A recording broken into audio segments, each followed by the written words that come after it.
Assalamualaikum warahmatullahi wabarakatuh. Jumpa kembali pada pembelajaran IPA. Saat ini kita akan membahas tentang pesawat sederhana. Sebelumnya, silakan kalian persiapkan alat-alat tulis serta buku catatan. Ibu harap kalian menyimak dan merangkum materi yang dianggap penting. Selamat menyaksikan, selamat belajar. Adapun kompetensi dasar yang ingin kita capai adalah menjelaskan konsep usaha pesawat sederhana, penerapannya dalam kehidupan sehari-hari, kemudian menyajikan hasil penyelidikan atau pemecahan masalah tentang manfaat penggunaan pesawat sederhana dalam kehidupan sehari-hari. Pernahkah kalian menggunakan linggis untuk mencabut paku seperti terlihat pada dua gambar ini, ya, mencabut paku dengan menggunakan alat. Nah, bagaimana cara mencabut paku? Diperlukan pesawat sederhana, yaitu alat sederhana yang dapat membantumu melakukan usaha dengan mengurangi besarnya gaya. Jadi, pesawat sederhana itu merupakan alat untuk membantu dalam bekerja. Apa saja contoh pesawat sederhana berdasarkan prinsip kerjanya? Dikelompokkan menjadi tuas, katrol, dan bidang miring. Tuas merupakan pesawat sederhana yang digunakan untuk memperkecil gaya, kuasa, atau simbolnya F ketika kita mengangkat suatu beban atau memperkecil gaya kuasa yang diperlukan untuk melakukan kerja atau usaha. Ini contohnya seorang mengungkit batu. Untuk memindahkan batu, dia gunakan pengungkit. Nah, bagian-bagian dari tuas, ya. Ada yang disebut dengan beban, kemudian kuasa. Ini bendanya, ini kuasanya. Ada lengan kuasa, ada lengan beban, titik tumpu, dan penumpu.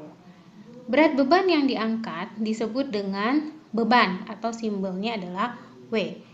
Gaya yang digunakan untuk mengangkat batu atau beban disebut dengan kuasa atau F. Sedangkan jarak antara penumpu dengan beban disebut dengan lengan beban. Kemudian jarak antara penumpu dengan kuasa disebut dengan lengan kuasa. Nah, hubungan antara besaran-besaran tersebut menunjukkan bahwa perkalian kuasa dengan lengan kuasa sama dengan berat beban dikalikan dengan lengan beban. Artinya, besar usaha yang dilakukan kuasa sama dengan besarnya usaha yang dilakukan beban. Oleh sebab itu, berlaku persamaan F kali LK, W kali LW. Kuasa dikali lengan kuasa sama dengan beban dikali lengan beban, di mana FK adalah kuasa atau gaya, satuannya Newton, W adalah berat beban, satuannya Newton, lengan kuasa satuannya meter, lengan beban satuannya meter. Keuntungan mekanik. Keuntungan pada pesawat sederhana disebut dengan keuntungan mekanik. Secara umum, keuntungan mekanik didefinisikan sebagai perbandingan berat beban atau W dengan kuasa atau F, atau perbandingan lengan kuasa dengan lengan beban. Ini didapat dari persamaan yang ada di sebelumnya. Nah, tuas digolongkan menjadi 3 jenis. Yang pertama, tuas jenis 1. Seperti pada gambar, silakan diamati. Titik tumpu berada di antara beban dengan kuasa. Jadi yang di tengah itu adalah titik tumpu.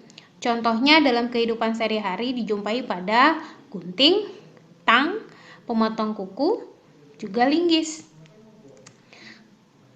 Yang kedua, tuas jenis yang kedua. Nah, titik beban atau W berada di antara tumpu dengan gaya. Jadi yang di tengah adalah beban. Contohnya adalah gerobak, titik tumpunya di ujung, kemudian beban di tengah, kuasanya di ujung sebelahnya lagi. Kemudian pemotong kertas, pembuka tutup botol,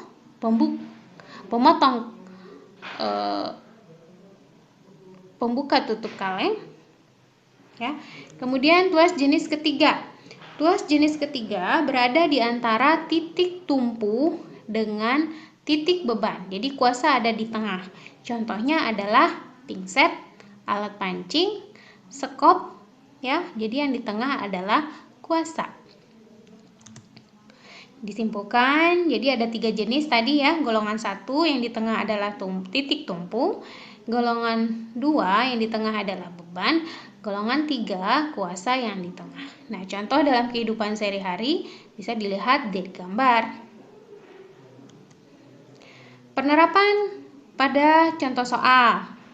Misalkan perhatikan gambar, ada beban, sebuah beban dengan beratnya 300 Newton akan diangkat dengan tuas jika panjang tuas adalah 4 meter, kemudian 3,5 meter ini adalah lengan kuasa,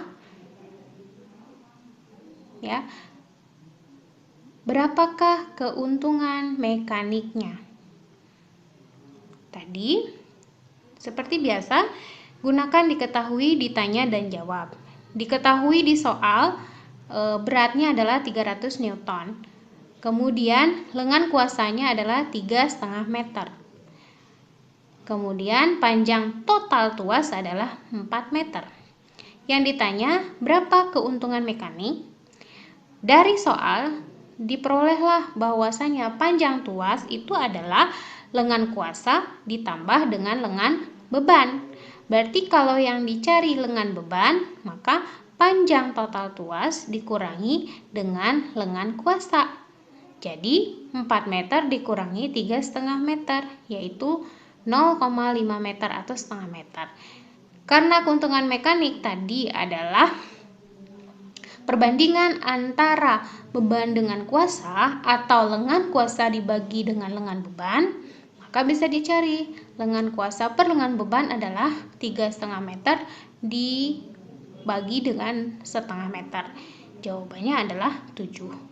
Atau bisa menggunakan persamaan keuntungan mekanik itu adalah W per F. Tapi karena di sini F-nya tidak diketahui, maka kita pakai perbandingan antara lengan kuasa dengan lengan beban. Begitupun kalau seandainya yang ditanyanya adalah F, maka kalian gunakan persamaan tadi dengan menggunakan perkalian silang. Berikutnya adalah katrol. Katrol digunakan untuk mengambil air atau mengangkat beban yang lebih berat. Katrol merupakan pesawat sederhana yang memudahkan melakukan kerja atau usaha. Apa saja jenis katrol? Katrol dibedakan menjadi 3, katrol tunggal tetap, katrol bergerak, dan katrol berganda. Katrol tunggal tetap. Katrol tunggal tetap adalah katrol yang titik tumpunya terletak pada sumbu katrol. Artinya, jarak antara titik beban ke titik tumpu sama dengan jarak antara kuasa ke titik tumpu. Dengan demikian, maka panjang lengan beban sama dengan panjang lengan kuasa. Sehingga berdasarkan persamaan tuas yang tadi diketahui bahwasanya F kali LK sama dengan W kali LB, maka keuntungan mekanik untuk katrol tunggal adalah W per F atau LK per LB. Karena lengannya sama panjang, maka lengan kuasa dan lengan bebannya perbandingannya adalah 1. Sehingga untuk katrol tunggal tetap keuntungan mekaniknya adalah 1. Jenis yang kedua, katrol tunggal bergerak, adalah katrol yang titik tumpunya terletak pada tali yang terikat pada tempat tertentu, sedangkan titik beban terletak pada pusat poros katrol, dan titik kuasa terletak pada tali yang ditarik gaya. Sehingga keuntungan mekanik untuk yang tunggal bergerak ini adalah 2. Atau dari persamaan tadi, F kali LK sama dengan W kali LB. Jika diketahui FK-nya 2 kali LB, maka F adalah setengah dari W. Atau W adalah 2 kali F.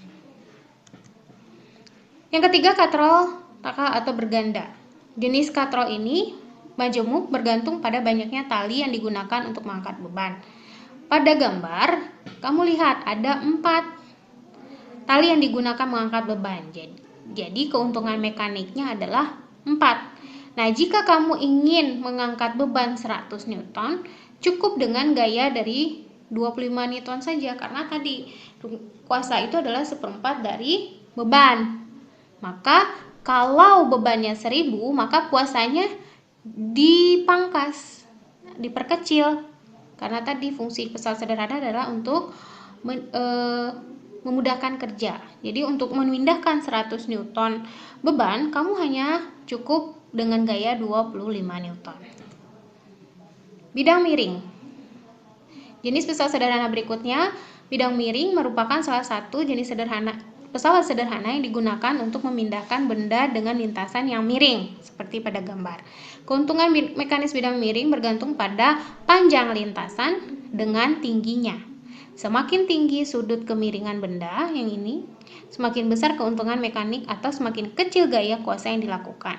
Nah, perbandingan keuntungan mekanik pada bidang miring adalah W per F atau S per H.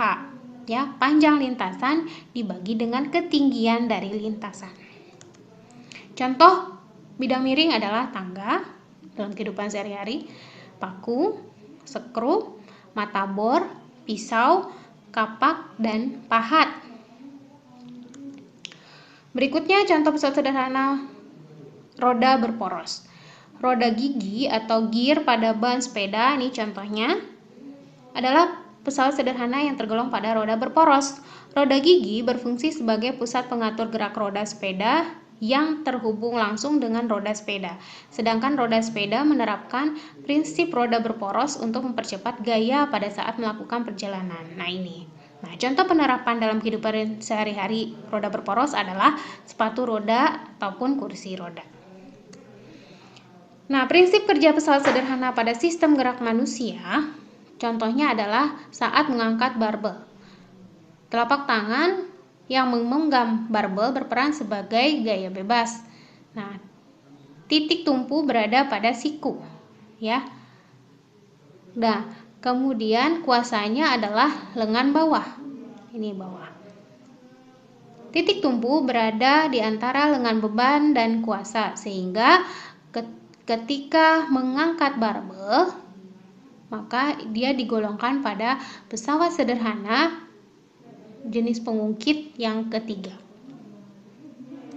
Nah, contoh sehari-hari gunting. Ini jenis berapa dari penjelasan yang tadi? Kemudian roda atau gerobak. Ini pengungkit jenis keberapa? Jungkat-jungkit termasuk jenis yang berapa? Pemotong kenari termasuk tuas jenis berapa? Nih, kapak yang digunakan untuk memotong kayu juga termasuk tuas jenis berapa? Nah, silahkan untuk lebih memahami, Ibu sudah mempersiapkan latihan di Google Form. Silahkan kamu jawab. Kemudian Ibu buka sesi diskusi atau bertanya pada Google Classroom maupun pada WhatsApp.